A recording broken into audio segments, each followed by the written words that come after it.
And all good evening to everyone, once again welcome back to my channel. और आज के lecture में हम लोग सीखेंगे ट्री डेटा स्ट्रक्चर क्या होता है। जैसा हमारा हेडिंग है ट्री डेटा स्ट्रक्चर और ये एक सिंपल सा ट्री हमारा बना हुआ है। तो बिफोर कि हम लोग पहले ट्री डेटा स्ट्रक्चर को शुरू करें, पहले हम लोग चेकआउट करते हैं कि अभी तक हम लोगों ने क्या क्या कवर अप कर लिया है और क्या क्या कवर अप करना बाकी है। ठीक है, तो हम लोग ये वाला स्ट्रक्चर जो है बहुत दिन बाद देख रहे होंगे। ठीक है, इसको एक्सप्लेन भी एक बार कर देते हैं फिर से आपके कंफर्ट जोन में आने के लिए। ठीक है, तो आइए देखते हैं पहले क्या होता है। प्रिमिटिव डेटा स्ट्रक्चर हम लोगों ने ऑलरेडी एक लेक्चर में, लॉन्ग लेक्चर में कवर अप किया था। उसके बाद लीनियर का जो है एरे पार्ट और स्टैक पार्ट हमने लॉन्ग वीडियो में डाला था। और क्यू और लिंक लिस्ट का जो है सारा वीडियो हमने क्या रील्स के फॉर्म में या फिर शॉर्ट वीडियो के फॉर्म में डाला था। शॉर्ट वीडियो बोल दीजिए ये या फिर रील्स, तो इसमें डाला था। और कौन से प्लेलिस्ट में आपको मिलेगा ये, तो डेटा स्ट्रक्चर के प्लेलिस्ट में सारा वीडियो अवेलेबल है। आप चाहो तो वहाँ जाके चेकआउट कर सकते हो। और आज जो हम लोग शुरू करने वाले हैं वो क्या है, हमारा नॉन प्रिमिटिव का नॉन लीनियर पार्ट चेकआउट करने वाला है। इसका ऑलरेडी ये पार्ट हमारा कंप्लीट हो गया, तो हम लोग इस पार्ट को शुरू कर रहे हैं आज। इसमें हमारा क्या है, ट्री डेटा स्ट्रक्चर। तो आज का एजेंडा हमारा क्या है, ट्री। इसमें आज हम लोग दो ही चीज़ चेकआउट करेंगे, एक तो हमारा इंट्रोडक्शन और दूसरा डेफिनेशन। और जो है मतलब इंट्रो या डेफिनेशन बोलते हैं, बात एक ही है। और साथ में क्या टर्मिनोलॉजी जो जो यूज होता है ट्री में, उसके बारे में हम लोग देखने वाले हैं।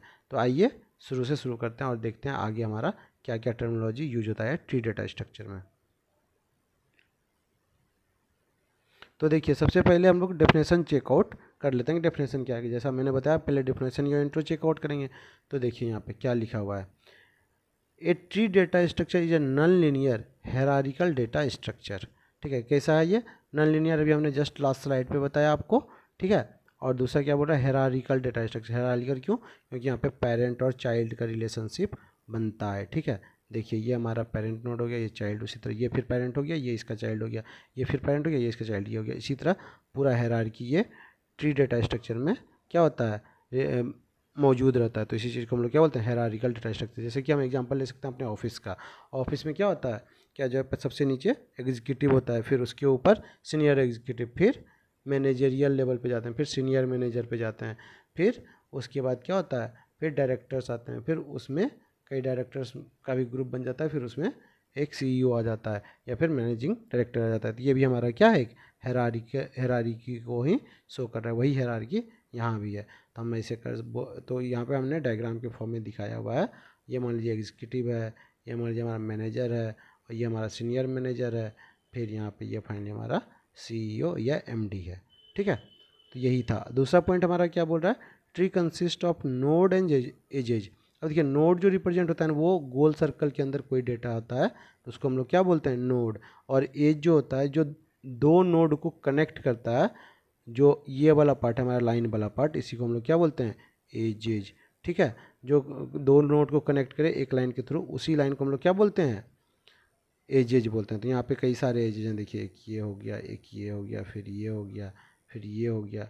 ये सारे हमारे क्या हैं, ये सारे लाइंस, जितने लाइंस हैं, ये वाला सारे हमारे क्या हैं, एजेज हैं। और नोड्स कौन सा होगा, तो ये एक नोड हो गया, ये दूसरा नोड हो गया, ये तीसरा नोड हो गया, चौथा नोड, पाँचवा नोड, छठा, सातवां नोड, आठवां नोड, नौवां नोड, 10वां नोड और 11वां नोड। तो ये सारे हमारे नोड हैं जो गोल सर्कल के अंदर कोई डेटा लिखा हुआ है। तो अब क्या बोल रहे हैं, third point, it is use to represent relation between data element in structured organized manner. ये क्या करता है, रिलेशनशिप बताता है डेटा और उसके एलिमेंट के बीच में इन स्ट्रक्चर्ड एंड ऑर्गेनाइज्ड मैनर में, मतलब अरेंज रहता है वो किसी न किसी फॉर्म में। आइए हम लोग चेकआउट करते हैं कि टर्मिनोलॉजी कौन कौन सा यूज होता है हमारे ट्री डेटा स्ट्रक्चर के अंदर। ठीक है, तो देखिए हमारा यहाँ पे सारा टर्मिनोलॉजी आ गया। टोटल 11 हैं, तो 9 इस पे हैं और 9 नेक्स्ट स्लाइड पे होगा। तो सबसे पहले नोड, तो नोड हमने ऑलरेडी बता दिया, कोई भी गोल सर्कल के अंदर कोई भी डेटा पड़ा हुआ है उसको हम लोग क्या बोलेंगे, नोड। तो ये नोड रहा, ये रहा, ये रहा, ये रहा, ये रहा, ये रहा, फिर ये भी रहा, फिर ये है, फिर ये सारे नोड हो गए। अब रूट नोड किसको बोलते हैं, जो सबसे टॉप पे रहता है उसी को क्या बोलते हैं, रूट नोड, या फिर सिर्फ रूट बोलते हैं। ये देखिए यहाँ पे लिखा हुआ भी है। ठीक है, तो रूट नोड एक ही होगा हमारे किसी भी ट्री डेटा स्ट्रक्चर में। ठीक है, अब आगे बढ़ते हैं। अब क्या बोल रहा है, पेरेंट नोड। पेरेंट नोड हम उसको बोलेंगे जिसको एक भी चाइल्ड होगा, उसी को हम लोग क्या बोलेंगे, पेरेंट नोड बोलेंगे। अच्छा क्या ए पेरेंट नोड है? हाँ जी है। इसका चाइल्ड कौन कौन सा है? तो बी और सी। क्या अच्छा फिर से हम लोग चेकआउट करते हैं बी के लिए, क्या बी पेरेंट नोड है? हाँ जी है। इसका चाइल्ड कौन कौन है? तो डी और ई। क्या सी पेरेंट नोड है? हाँ है जी। इसका चाइल्ड कौन कौन है? F G and H. उसी तरह डी क्या पेरेंट नोड है? हाँ है जी, आई एंड जे एग्जाम्पल। फिर उसी तरह ई क्या पेरेंट नोड है? हाँ है। इसका एक ही चाइल्ड है और कौन है? वो के। तो इस तरह से हम क्या सीख लिया अब, पेरेंट नोड किसको बोलते हैं। वही सेम एग्जांपल आपका यहाँ पे भी लिखा हुआ है, B and C are child of A. देखिए बी और सी चाइल्ड ऑफ ए। उसी तरह D and E child of B. Child of B देखिए डी और ई। फिर एफ जी एच ये चाइल्ड किसके हैं? सी के। देखिए लिखा हुआ है सी। फिर आई एंड जे किसका चाइल्ड है? आई एंड जे डी का। तो देखिए डी यहाँ पे लिखा हुआ है। उसी तरह के इज चाइल्ड ऑफ ई। तो देखिए यहाँ पे ई लिखा हुआ है यहाँ पे, है ना। तो आई होप चाइल्ड नोड भी आपको समझ में आया होगा। अब हम लोग क्या करते हैं बात सिबलिंग की। सिबलिंग को अगर हम लोग लेमन लैंग्वेज में बोले तो वो क्या होता है? या तो ब्रदर सिस्टर होता है, या तो सिस्टर सिस्टर हो जाएगा, या ब्रदर ब्रदर हो जाएगा। इन तीन कॉम्बिनेशन में कोई भी एक कॉम्बिनेशन में क्या होगा? हमारा सिबलिंग कहलाएगा। ठीक है। तो अब देखिए सिबलिंग में क्या होता है। ठीक है। क्या बी और सी सिबलिंग है? हाँ है। कैसे? क्योंकि इन दोनों के पेरेंट एक ही हैं और वो कौन है? ए। अच्छा इसके अलावा भी और यहाँ पे सिबलिंग है क्या? हाँ है जी। कौन कौन सा? डी और ई दोनों सिबलिंग हैं, और ये इसके सेम पेरेंट कौन है? बी। ध्यान रखिएगा सेम पेरेंट होना चाहिए। ठीक है, डिफरेंट पेरेंट नहीं होना चाहिए। तो एफ जी एंड एच क्या ये सिबलिंग? हाँ है। और इसके पेरेंट नोड कौन है? ई। ठीक है। उसी तरह आई एंड जे क्या सिबलिंग है? हाँ जी हैं। और इसके पेरेंट कौन है? तो डी। उसी तरह के क्या किसी के क्या सिबलिंग है? किसी इसका कोई सिबलिंग नहीं है। ठीक है। आप देखिए यहाँ पे ना डायग्राम में भी दिया हुआ है कौन सा? ई एफ जी एक लिया है ये सिबलिंग। ठीक है, ये तीनों सिबलिंग हैं और इसके पेरेंट कौन है? सी। ठीक है। तो हम लोग आगे बढ़ते हैं सिबलिंग से। सिबलिंग के बाद नेक्स्ट टर्मिनोलॉजी हमारा क्या है? लीफ नोड या फिर एक्सटर्नल नोड। एक्सटर्नल नोड वो होता है जिसके पास कोई चाइल्ड नहीं होता है। तो यहाँ पे देखिए किसको चाइल्ड नहीं है? ठीक है, किसको चाइल्ड नहीं है? तो देखिए यहाँ पे चाइल्ड किसको किसको नहीं है? आई जे के और एफ जी एच, इन 6 को चाइल्ड नहीं है। तो ये सारे क्या हो गए हमारे? एक्सटर्नल नोड, जिसको एक भी चाइल्ड नहीं हुई है। बड़ा ही सिंपल था। यहाँ भी देखिए वही एग्जांपल लिखा हुआ है, आई जे के एफ जी एच। ठीक है। अब आगे बढ़ते हैं नेक्स्ट टर्मिनोलॉजी की तरफ। तो क्या बोला? Internal node. इंटरनल नोड में दो चीज़ों को छोड़ दीजिए, एक तो रूट नोड को छोड़ दीजिए और दूसरा जो लीफ नोड है उसको छोड़ दीजिए। बाद बाकी जितने नोड हमारे बचे वो सारे हमारे क्या हो जाएंगे?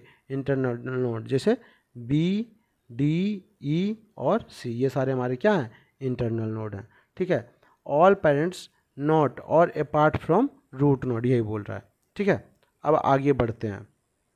अगला टर्मिनोलॉजी क्या है? एजेज। एजेज मैंने पहले भी बताया अभी थोड़ी देर पहले, कनेक्शन बिटवीन नोड्स। जो दो नोड के बीच में कनेक्शन है उसको हम लोग क्या बोलेंगे? एजेज। देखिए ये मैं टिक मार्क कर रहा हूँ, सारे लाइंस जो हैं ये सारे क्या हैं? एजेज हैं। ये वाले ये और ये। तो ये सारा हमारा क्या हो गया? एजेज हो गया। उसके बाद क्या बोल रहा है? उसके बाद हमारा बोल रहा है क्या? Degree of node. तो देखिए किसी भी नोड का जो डिग्री होता है ना वो नंबर ऑफ चाइल्ड ही कहलाता है, उसका क्या? डिग्री। तो ठीक है। अब यहाँ पे देखिए हम लोग चेकआउट करते हैं तो ए का कितना चाइल्ड है? 2 चाइल्ड। कौन कौन? बी और सी। तो इसलिए डिग्री ऑफ नोड ए का क्या हो गया? 2। डिग्री ऑफ नोड बी उसी तरह देखें तो बी को कितना चाइल्ड है? 2, डी और ई। तो इसलिए इसका डिग्री क्या हो गया? 2। तो डिग्री ऑफ सी का देखें तो इसको 3 चाइल्ड है। कौन कौन सा? F G and H. तो इसलिए इसका डिग्री क्या होगा? सी। इसी तरह हम लोग सारे वो का। और अगर हम बात करें आई जे के का, इसका क्या डिग्री है? कोई नहीं, इसका डिग्री नहीं है। तो इसका डिग्री क्या हो जाएगा? 0, क्योंकि इसको एक भी चाइल्ड नहीं है। ये सारे एक्सटर्नल नोड हैं या फिर लीफ नोड हैं, इसीलिए इसकी डिग्री क्या हो जाएगी? 0। ठीक है। अब आइए चलते हैं अगले स्लाइड पे और आखिरी 2 टर्मिनोलॉजी जो बचा हुआ है उसको भी चेकआउट करते हैं। तो देखिए आखिरी 2 टर्मिनोलॉजी भी हमारा स्क्रीन पे आ चुका है। क्या बोल रहा है? अब डेप्थ ऑफ नोड और लेवल ऑफ नोड। तो सबसे टॉप पे जो होता है उसकी डेप्थ क्या होती है? 0। फिर सेकेंड लेवल पे जो आएगा उसको क्या बोलेंगे? लेवल 1। उसी तरह फिर थर्ड लेवल पे जो आएगा उसको क्या बोलेंगे? लेवल 2। उसी तरह फोर्थ लेवल पे जो आएगा उसको क्या बोलेंगे? लेवल 3। ठीक है। यहाँ पे देखिए 0 से शुरू होता है। रूट नोड कितने पे है? 0 लेवल पे है। 1 लेवल पे कौन है? बी और सी। और D E F G H ये कौन सा? लेवल 2 पे है। और आखिरी वाला ये लेवल 3 पे है। ठीक, यहाँ पे डायग्राम में भी आप लोग चेकआउट कर सकते हैं, और इसलिए मैंने आपके सहूलियत के लिए यहाँ पे ये सारे नोड का क्या लिखा हुआ है, लेवल लिखा हुआ है। ठीक है, लेवल या फिर डेप्थ जो बोल सकते हैं। अब एक बार इसके डेफिनेशन को चेकआउट कर लेते हैं। क्या बोल रहा है, total number of edges from the root node to a particular node और लॉन्गेस्ट पाथ। अब मान लिया हमें ए से चलना है कहाँ तक, आई तक, या ए से चलना है कहाँ तक, तो एच तक। तो दोनों केस में हम लेवल निकालते हैं, तो कैसे निकालेंगे, ये 0 हो गया, ये 1 हो गया, ये 2 हो गया और ये 3 हो गया। मतलब इतना दूर के लिए क्या हो जाएगा, एक पार्ट हो जाएगा ये वाला। इसलिए इस पार्ट का अगर देखें तो इधर क्या हो जाएगा, 0, ये 1 और ये 2। तो देखिए यहाँ पे सारा उसी के अकॉर्डिंग लिखा हुआ है। डेप्थ ऑफ नोड ए क्या है, रूट नोड का डेप्थ क्या है, 0। बी का कितना, बी कितने लेवल पे है, तो सेकेंड लेवल, बी और सी दोनों। ठीक है, उसी तरह फिर डी ई का देखिए तो कितने लेवल पे, थर्ड लेवल पे है। ठीक है, और आई और जे की बात करें तो ये कितने लेवल पे, थर्ड लेवल। उसी तरह हम के का भी निकाल सकते हैं और एफ जी एच का भी निकाल सकते हैं। इसका 2 हो जाएगा और के का भी क्या हो जाएगा, 3 हो जाएगा। ठीक है, यही था हमारा क्या, डेप्थ या फिर लेवल ऑफ नोड। ठीक है, अब हम लोग बात करते हैं क्या, height of a tree. Height of a tree का मतलब हो गया ये लेवल का जस्ट अपोजिट। हम लोग 0 जो स्टार्टिंग करते थे रूट नोड से करते थे, यहाँ पे हम लोग जो 0 स्टार्ट करेंगे ना, वो कहाँ से करेंगे, लीफ नोड से। तो ये हमारा हो गया 0 लेवल का, 0 हाइट का, ये हो गया 1 हाइट का, ये हो गया 2 हाइट का, और जो रूट नोट है वो 3 हाइट का हो जाएगा। तो ए का अगर हाइट हमसे पूछेगा तो क्या हो जाएगा, 3। उसी तरह बी और सी का अगर हाइट पूछेगा तो क्या हो जाएगा, 2। उसी तरह हमारा डी ई एफ जी और एच का हाइट पूछेगा तो 1, और लीफ नोड का पूछेगा तो 0, आई जे के। बस ये हमारा क्या हो जाएगा, इसका हो जाएगा 0। मतलब यहीं से हम लोग उल्टा चलेंगे, हाइट तभी तो निकलेगी ना, हाइट तो नीचे से नापते हैं ना ऊपर की ओर, इसीलिए ये किया गया है। ठीक है, अब हम लोग एक बार डेफिनेशन को भी देख लेते हैं। Longest path from the node to a leaf node, node to a leaf node, मतलब यहाँ से हाइट यहाँ तक की लेंगे, यहाँ से हाइट हम लोग यहाँ तक की लेंगे। ठीक है, नोट, अब देखिए हमने एक यहाँ पे नोट भी डाला हुआ है। नोट में क्या बोल रहा है, height and level both are same however differ in count of node. Node को हम लोग कैसे काउंट करते हैं, इसमें डिफर करता है, या तो ऊपर से चलें या तो नीचे से चलें, या तो हम लोग ऊपर से ऐसे आएंगे या तो नीचे से ऐसे जाएंगे। हाइट और डेप्थ दोनों सेम ही हमारा होता है, बस क्या है, नीचे से नापेंगे तो वो 0 यहाँ से शुरू होगा और यहाँ पे मैक्सिमम जाएगा, और अगर लेवल नापें तो यहाँ पे 0 आएगा और यहाँ पे डेप्थ जो है उसका मैक्सिमम हो जाएगा। बस यही है। तो आज का लेक्चर हम लोग यहीं पे स्टॉप करते हैं, और once again thanks for watching my video. और अगर आप लोग हमारी वीडियो को पसंद करते हैं तो kindly do like, share and subscribe my channel, and you can check out the other videos mentioned in the playlist. Bye bye and take care.